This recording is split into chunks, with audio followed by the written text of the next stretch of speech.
ओम नमः शिवाय गुरवे सच्चिदानन्दमूर्तये निष्प्रपञ्चाय शान्ताय निरालम्बाय तेजसे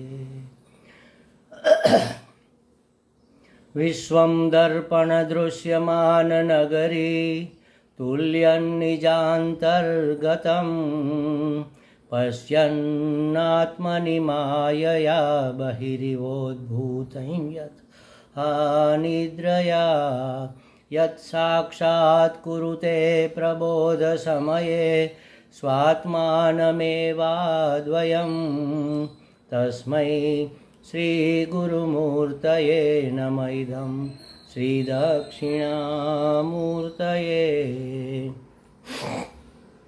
जन्माद्यस्य यतोऽन्वयादितरतश्चार्थेष्वभिघ्नस्वराट् तेने ब्रह्महृदाय आदिकवये मुह्यन्ति यत्सूरयः तेजो वारिमृदां यथा विनिमयो यत्र त्रिसर्गो मृषा धाम्ना स्वेन सदा निरस्तकुहकं सत्यं परं धीमहि सत्यं परं धीमहि। सच्चिदानन्दरूपाय विश्वोत्पत्त्यादिहेतवे तापत्रयविनाशाय श्रीकृष्णाय वयं नुमः। श्रीकृष्णाय वासुदेवाय हरये परमात्मने प्रणतक्लेशनाशाय गोविन्दाय नमो नमः गोविन्दाय नमो नमः। हरिओम प्रभु जी, आज के इस अध्यात्म परिषद में आप सबका स्वागत है। आज श्रीमद् भागवत जी का तीसरा स्कंद चल रहा है, उसमें तीसरे स्कंद का 12वां अध्याय चल रहा है। विदुर जी और मैत्रेयी जी का संवाद चल रहा है। विदुर जी पूछते हैं मैत्रेयी जी से कि ब्रह्मा जी के विदुर जी के पूछने पर मैत्रेयी जी बता रहे हैं कि ब्रह्मा जी के पूर्व, दक्षिण, पश्चिम और उत्तर इस मुख से क्रमशः ऋग्वेद, यजुर्वेद, सामवेद, अथर्ववेद को प्रकट किया ब्रह्मा जी ने। क्रमशः का मतलब ये है कि देखो, जैसे पूर्व मुख से ऋग्वेद प्रकट हुआ, दक्षिण पूर्व, फिर इससे आगे एक ही लाइन में चले जाओ। पूर्व मुख से ऋग्वेद प्रकट हुआ, ब्रह्मा जी ने प्रकट किया या प्रकट हुआ समझ लो। दक्षिण से यजुर्वेद प्रकट हुआ, पश्चिम से सामवेद प्रकट हुआ और उत्तर से अथर्ववेद प्रकट हुआ। और फिर आयुर्वेदम धनुर्वेदम गंधर्ववेदम वेदमात्मनः स्थापत्यं चासृजद्वेदं क्रमात् पूर्वादिर्मुखैः। इसी प्रकार पहले जैसे जिस क्रम से ये उपनिषद, ये वेद प्रकट हुए, उसी क्रम से इसी प्रकार आयुर्वेद माने पूर्व मुख से आयुर्वेद, दक्षिण मुख से धनुर्वेद, पश्चिम मुख से गंधर्व वेद और उत्तर मुख से स्थापत्य वेद, इन 4 उपवेदों को भी पूर्वादि मुख से क्रमशः प्रकट किया। आयुर्वेद माने चिकित्सा शास्त्र, सारवार के लिए, रोग का नाश करने के लिए जो शास्त्र आता है, दवाई के लिए वैदिक शास्त्र, वैदिक शास्त्र समझ लो। तो पूर्व मुख से ब्रह्मा जी ने आयुर्वेद को प्रकट किया, चिकित्सा शास्त्र को प्रकट किया। फिर दक्षिण मुख से धनुर्वेद माने शस्त्र विद्या को प्रकट किया। फिर पश्चिम मुख से गंधर्व वेद माने संगीत, कला, शास्त्र, साहित्य, संगीत, कला, इनको प्रकट किया, जो गंधर्व वेद के अंतर्गत आता है। और उत्तर मुख से स्थापत्य वेद माने शिल्प विद्या, ये मकान बनाना, ये सब शिल्प विद्या, मूर्तियाँ गढ़ना, ये सब शिल्प विद्या है। स्ट्रक्चर बनाना, कोई भी मॉन्यूमेंट बनाना, ये सब स्थापत्य विद्या है। इन 4 उपवेद, पहले 4 मुख्य वेद थे, ऋक्, साम, यजु, अथर्व, और उसी तरह उसके उपवेद हुए ये आयुर्वेद, गंधर्व वेद, स्थापत्य वेद, हाँ एक रह गया कौन सा, आयुर्वेद, हाँ आयुर्वेद, धनुर्वेद, गंधर्व वेद और स्थापत्य वेद, इन 4 उपवेदों को भी उसी क्रम से ब्रह्मा जी ने प्रकट किया। फिर आगे देखो बहुत से शास्त्र, बहुत सा ज्ञान वेद में से ब्रह्मा जी ने प्रकट किया। इत्यास पुराणानि पंचम वेदमीश्वरः, इतिहास पुराणानि पंचमं वेदमीश्वरः, सर्वेभ्य एव वक्त्रेभ्यः ससृजे सर्वदर्शनः। क्या कहा फिर? सर्वदर्शी ब्रह्मा जी ने, सर्वदर्शी माने सब जानने वाले, सर्वज्ञ ब्रह्मा जी ने अपने चारों मुख से इतिहास पुराण रूप 5वां वेद भी रचा। इतिहास और पुराण ये 5वां वेद माना जाता है। पुराण 18 है और इतिहास रामायण इत्यादि, रामायण महाभारत ये इतिहास है 2। तो इतिहास और पुराण रूपी 5वां वेद भी भगवान ब्रह्मा जी ने रचा, मतलब उसको प्रकट किया। और इसी क्रम से षोडशी और उक्त, चयन और अनिष्टोम, आप्तोर्याम और अतिरात्र तथा वाजपेयी और गोसव, ये दो याग भी, दो के जोड़े में याग भी उनके पूर्वादि मुख से ही उत्पन्न हुए। ये सब याग, यज्ञ यागा के नाम है। षोडशी याग, उक्त याग, चयन, अग्निष्टोम, ये सब याग के नाम है। वह भी इसी प्रकार पूर्व दक्षिण पश्चिम उत्तर मुख से प्रकट किए। और विद्यादानं तपसत्यं धर्मस्येति पदानि च आश्रमांश्च यथा संख्यम असृजत सह वृत्तिभिः। बहुत सुंदर बात है। क्या कहते हैं देखो, विद्या, दान, तप और सत्य, ये 4 धर्म के ये 4 पाद और चारों वर्ण की वृत्तियां, इन सहित आश्रम भी, वृत्तियों सहित आश्रम भी इसी क्रम से प्रकट हुए। अब देखो, विद्या, अपरा विद्या और परा विद्या, 2 प्रकार की विद्या है। जगत के पदार्थों को जानने की जो विद्या है उसको अपरा विद्या कहते हैं। भौतिक शास्त्र समझ लो, रसायन शास्त्र समझ लो, आर्किटेक्चरिंग समझ लो, शिल्प विद्या, ये सब अपरा विद्या है। जो ऊपर बताया ना, 4 उपवेद जो बनाए उसको अपरा विद्या कहते हैं। और ब्रह्म और परमात्मा और स्वस्वरूप को जानना, इसको परा विद्या कहते हैं। 2 प्रकार की विद्या। फिर दान, तप और सत्य। सत्य उसको कहते हैं जो त्रिकाल अबाधित है, जो हमेशा रहता है, जो सबका आधार है, सबका उपादान है। ये सत्य परमात्मा का नाम है, सत्य स्वरूप परमात्मा। तो सत्य आचरण और सत्य भाषण और सत्य सोच, इस रूप से जो अपने जीवन को यापन करता है वो सत्य में प्रतिष्ठित माना जाता है। ये धर्म हुआ। और तप स्व धर्म के अनुसार, आश्रम वर्ण और आश्रम के अनुसार जो अपना धर्म है, जाति और नीति के अनुसार जो अपना धर्म है, उसका पालन करना ही तप है। दान माने देना। देखो, दान देना माने त्याग करना, लेकिन त्याग में 2 बातें आती है। जैसे समझो कि चूल्हे पर एक पतीली चढ़ी हुई है, गर्म हो गई है, लेकिन आग बुझ गई, तपीली अभी बहुत गर्म है, हमें याद नहीं रहा और हमने तपीले को पकड़ा तो हाथ जलने लगे, तुरंत हमने फेंक दिया, तो ये पतीली का हमने त्याग कर दिया।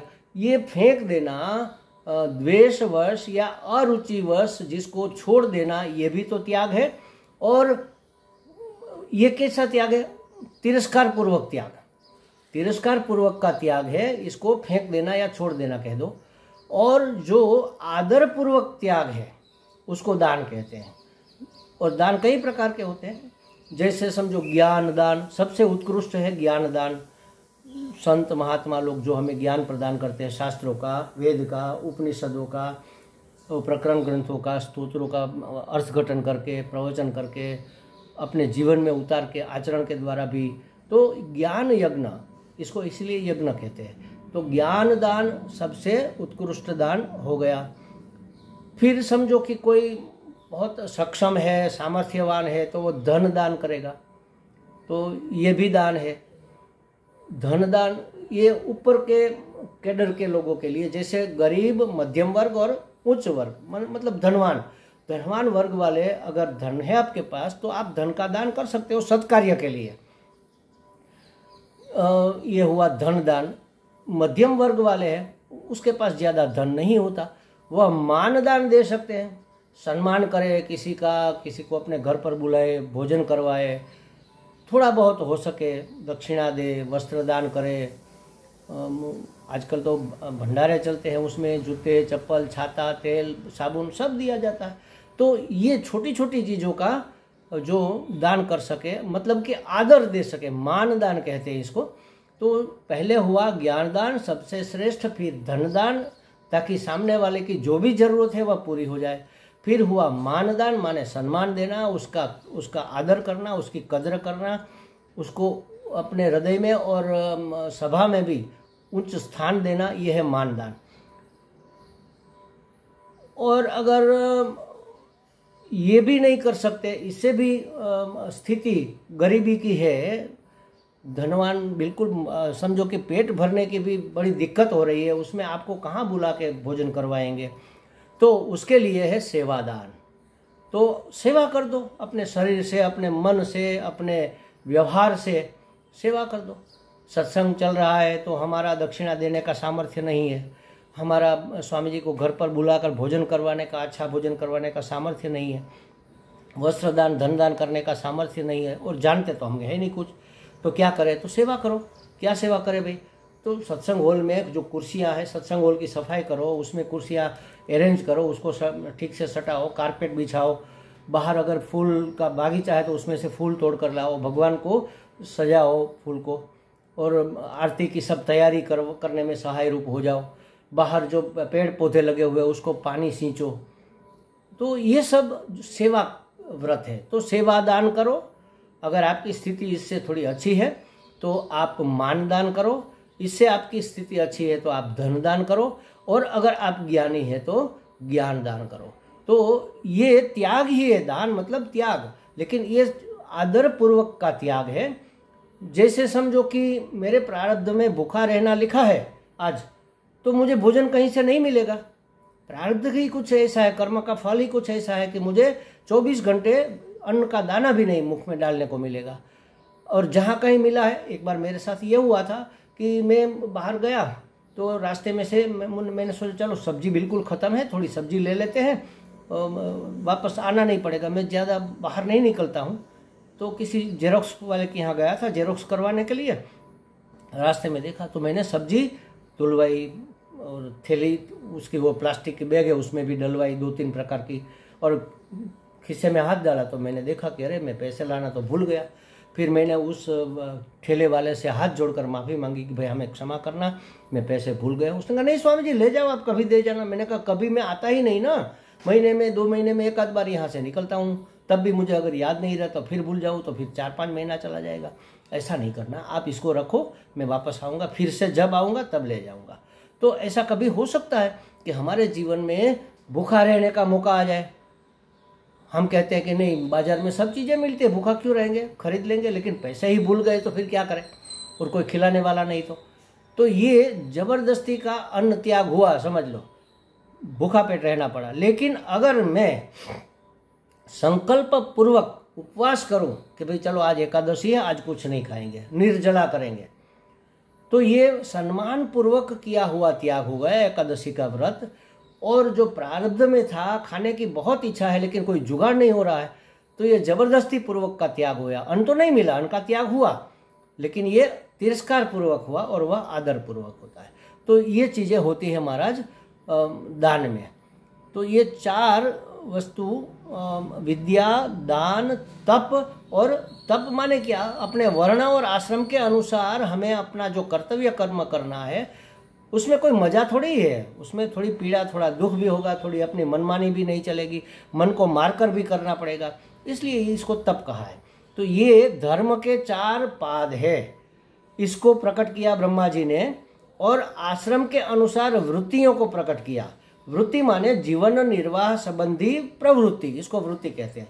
जीवन निर्वाह करने के लिए आप क्या प्रवृत्ति करते हैं, ये जैसे 4 वर्ण है, ब्राह्मण, क्षत्रिय, वैश्य, शूद्र, तो उस आश्रम के अनुसार उसकी वृत्तियां अलग अलग है। जैसे ब्राह्मण है तो उसकी वृत्ति है वो क्या करेगा कमाने के लिए, कुछ नहीं उसको करना है, यज्ञ करो, यज्ञ करवाओ, बस दान लो और दान दो, यही उसका धर्म है।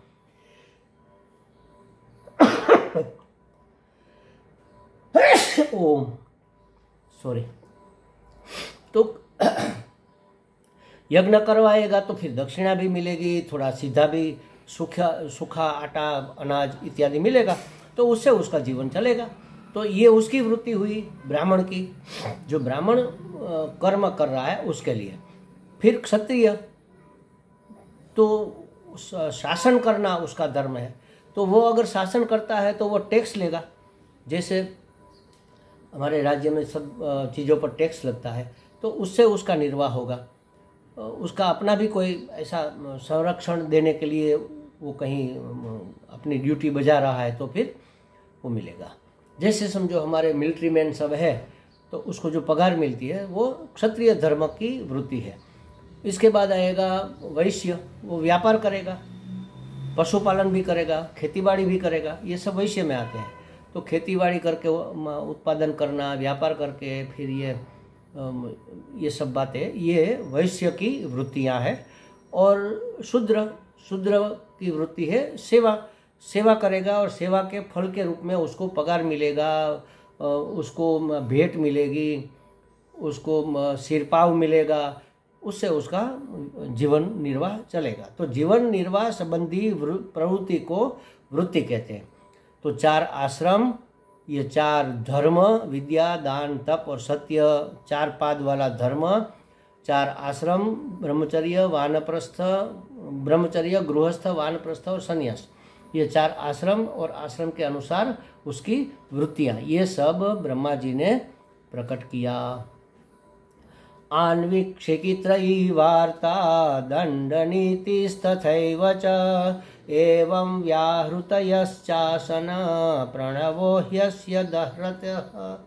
क्या कहते हैं, इसी क्रम से माने पहले पूर्व मुख से, फिर दक्षिण मुख से, फिर पश्चिम मुख और फिर उत्तर मुख, इसी क्रम से आन्वीक्षिकी विद्या माने मोक्ष विद्या, अन्वेषण करके जो प्राप्त की जाती है, विवेक करके जो मिलती है, उसको आन्वीक्षिकी विद्या कहते हैं। वह है मोक्ष प्राप्त कराने वाली आत्मविद्या।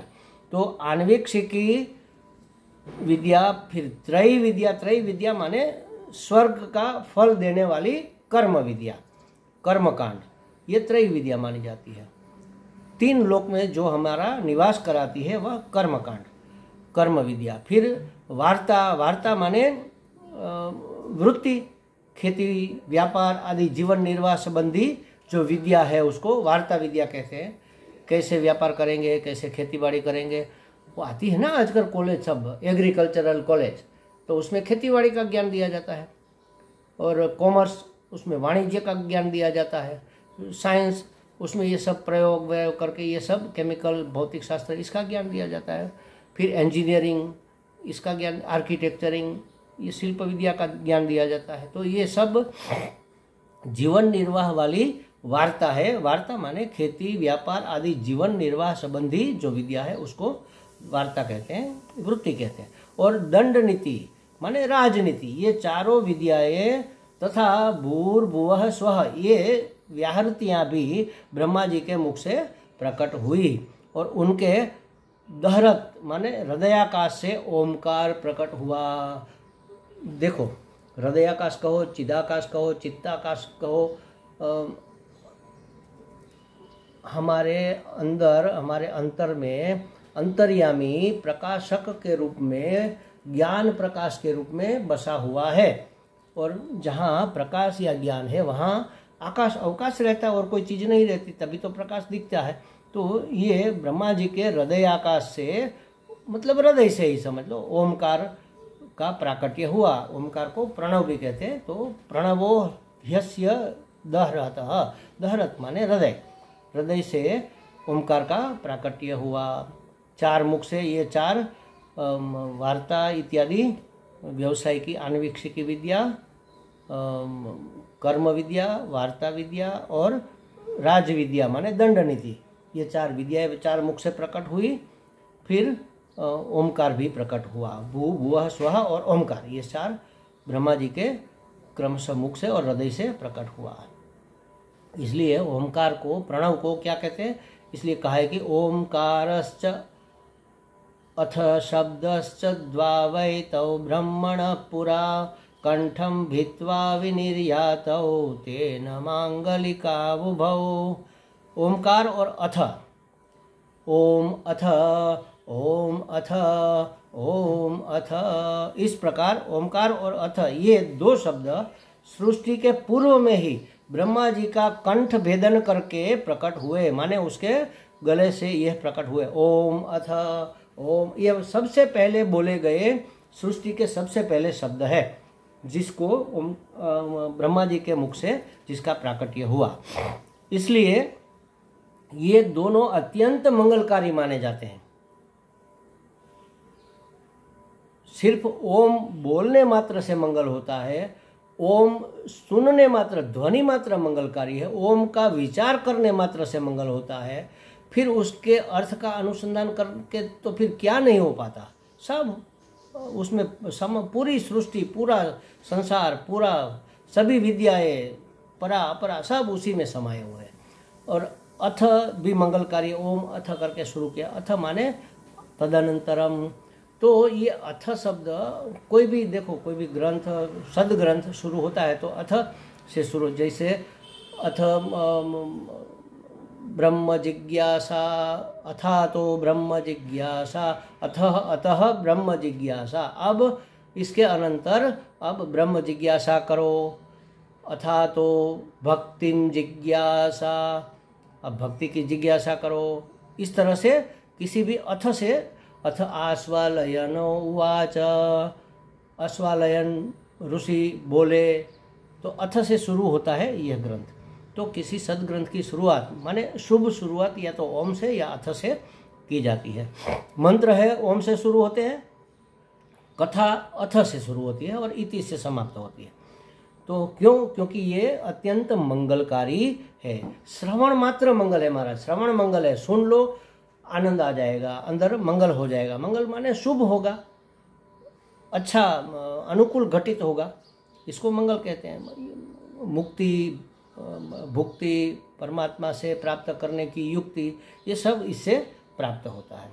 तो ओम और अथ ये 2 शब्द सृष्टि के पूर्व ब्रह्मा जी का कंठ भेदन करके प्रकट हुए, इसलिए ये दोनों अत्यंत मंगलकारी माने जाते हैं।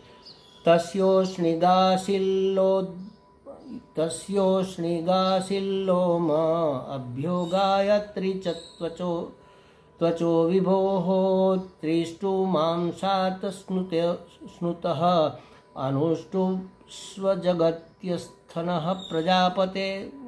बड़ा मुश्किल है। मज्जया पंक्तिरुत्पन्ना बृहति प्राणते भवत स्पर्शस्तस्या भवज्जीवः स्वरो देहदारुतः। क्या कहते हैं, अब जो 2 शब्द तो निकले, इसके बाद जो छंद प्रकट हुए उसकी बात कर रहे हैं।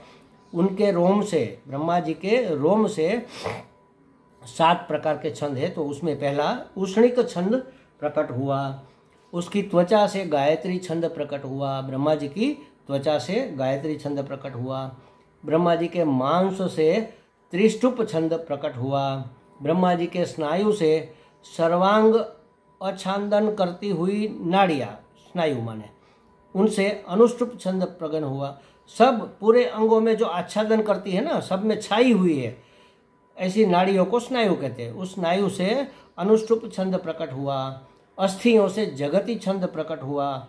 ब्रह्मा जी की अस्थियों से जगति छंद प्रकट हुआ। ब्रह्मा जी की मज्जा से, जो हड्डियों के अंदर जो मावा रहता है उसको मज्जा कहते हैं, ब्रह्मा जी की मज्जा से पंक्ति छंद प्रकट हुआ। और ब्रह्मा जी के प्राणों से बृहति छंद उत्पन्न हुआ, बृहति प्राणों से। ऐसे ही स्पर्श वर्ण, सभी वर्ण भी ऐसे ही प्रकट हुए। वर्ण माने अक्षर, जिसको हम कहते हैं क ख ग घ, ये वर्ण है। उसमें 2 प्रकार है, स्वर और व्यंजन, क ख ग घ ये व्यंजन है और अ आ ई उ ये स्वर है। तो ऐसे ही स्पर्श वर्ण क से म तक उनका जीव कहलाए और स्वर वर्ण अकार इत्यादि अ आ ई उ ये जो 13 अक्षर है वह स्वर वर्ण है, वह उनका देह कहलाए। मतलब स्वर ब्रह्मा जी का देह है और व्यंजन ब्रह्मा जी के प्राण है, जीव कह लो, उसके जीव, उसका जीव है। उष्माणमिन्द्रियाण्याहुः अंतस्था बलमात्मनः स्वरासक्तविहारेण भवति स्म प्रजापते। उनकी इंद्रियों का उष्म वर्ग हुआ। उष्म वर्ग माने स स स ह, 3 प्रकार के स,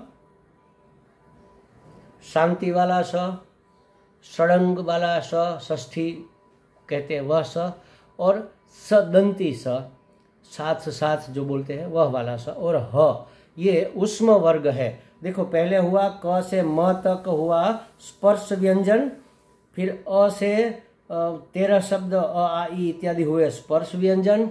अब हो रहा है उष्म वर्ग के अक्षर वर्ण, वह है स स और स, ये और ह, ये 4 है उष्म वर्ग। मतलब वो बोलते वक्त हमारे मुख से जो हवा निकलती है वह गर्म हो जाती है, क्योंकि वो दब कर आती है।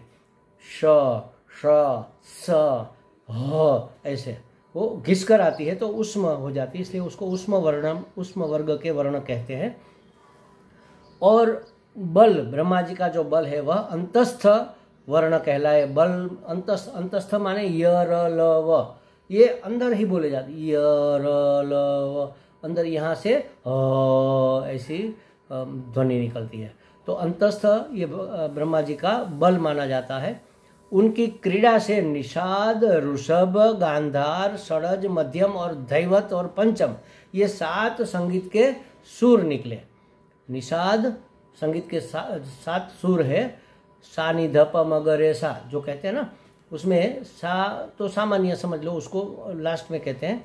तो नी माने निषाद, सा नी ध प ध दैवत, प पता नहीं पंचम, सा नि ध प म माने मध्यम, ग माने गंधार, रे माने ऋषभ और स माने षडज, सा नि ध प म ग रे सा, स माने षडज।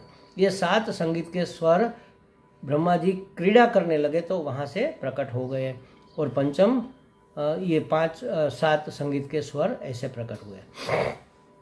परंतु इतने पर भी इतना सारा प्रकट हुआ, देखो सब शास्त्र प्रकट हो गए, सब विद्या प्रकट हो गई, 4 वर्ण की वृत्तियाँ प्रकट हो गई, ये सब प्रकट हो गए, स्वर व्यंजन इत्यादि अक्षर प्रकट हो गए और संगीत के 7 सुर प्रकट हो गए।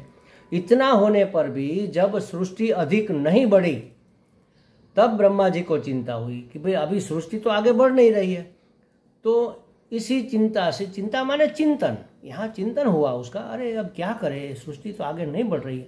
तो उसके चिंतन से उसी समय उसके शरीर के 2 हिस्से हो गए, 2 टुकड़े नहीं हो गए, माने चिंतन ऐसा चला कि एक और भाव रहा और एक और प्रभाव रहा, एक और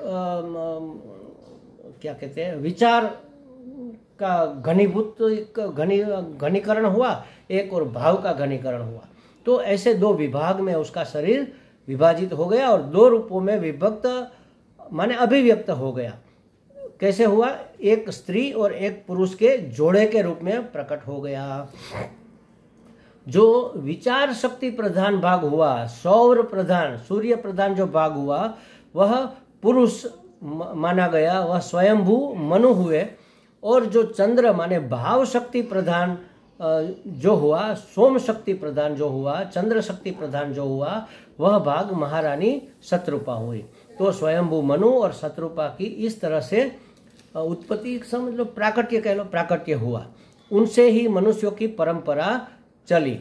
और तदा मिथुन धर्मेण प्रजा ये धाम बभूविरे, तब से मिथुन धर्म से प्रजा, मिथुन माने जोड़ा, कपल, मिथुन धर्म से प्रजा की वृद्धि होने लगी। उनके प्रियवत और उत्तानपाद 2 पुत्र हुए। किसके?